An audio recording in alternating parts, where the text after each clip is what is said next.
Сөз Қазақстан Республикасы парламенті мәжілісіндегі Ауыл партиясы фракциясының жетекшісі, Конституциялық комиссия мүшесі Серік Рахметоллаұлы Егізбаевқа беріледі. Құрметті достар, бүгін біз үлкен тарихи белес алдында тұрмыз. Конституциялық комиссия жаңа конституцияны әзірлеп, оны алдағы бүкіл халықтық республикалық референдумға шығаруды ұсынды.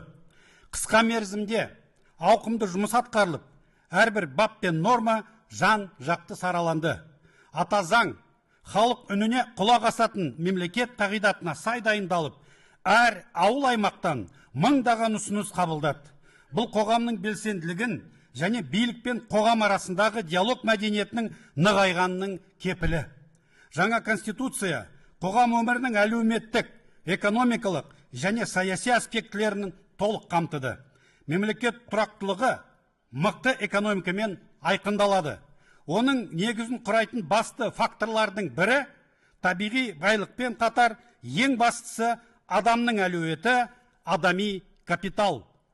Конституцияның басты қағидаларының бірі жер және оның қойнауы барлық табиғи ресурстар халыққа тиесілі екенін нақты бекітілді.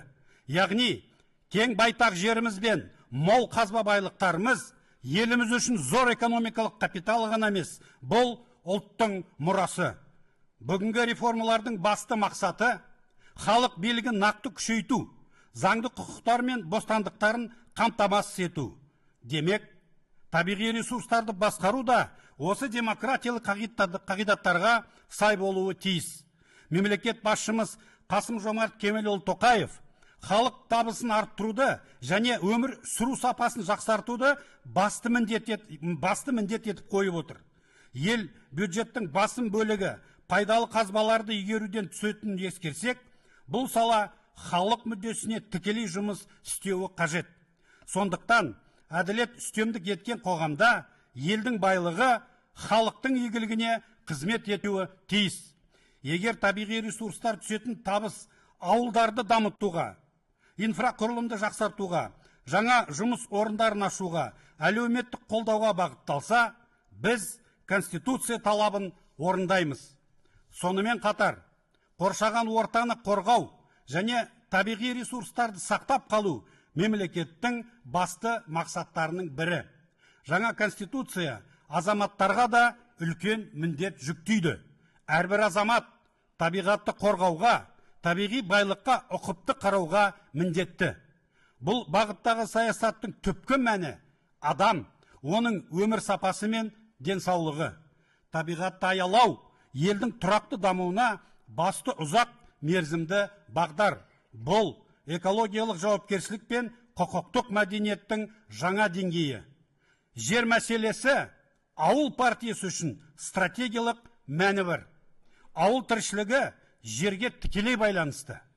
Сондықтан табиғи байлықтың шынайы игілігін ең алдымен ауыл халқы сезінуі тиіс. Біздің ұстанымымыз айқын. Табиғи ресурстар игілігі қағаз жүзінде ғана емес, халықтың әл-ауқатына нақты қызмет ететін норма болуы керек. Әділетті Қазақстан жері мен оның қойнауындағы қазба байлығы халыққа тиесілі болуымен қатар, сол байлықтан түсетін игілікті халық шынайы сезінетін мемлекет болуға тиіс. Сөзімдің соңында кеше комиссия отырысында айтылған ауыл партиясынан жаңа конституцияны жалпы ұлттық референдумға шығаруға қатысты ұстанымы мен ұсынысын осы мінберден тағы да қайталап, баршаңызды бірігіп, осы бастаманы қолдауға шақырамын. Зейін қойып тыңдағандарыңызға рахмет. Қазақ елі жасасын.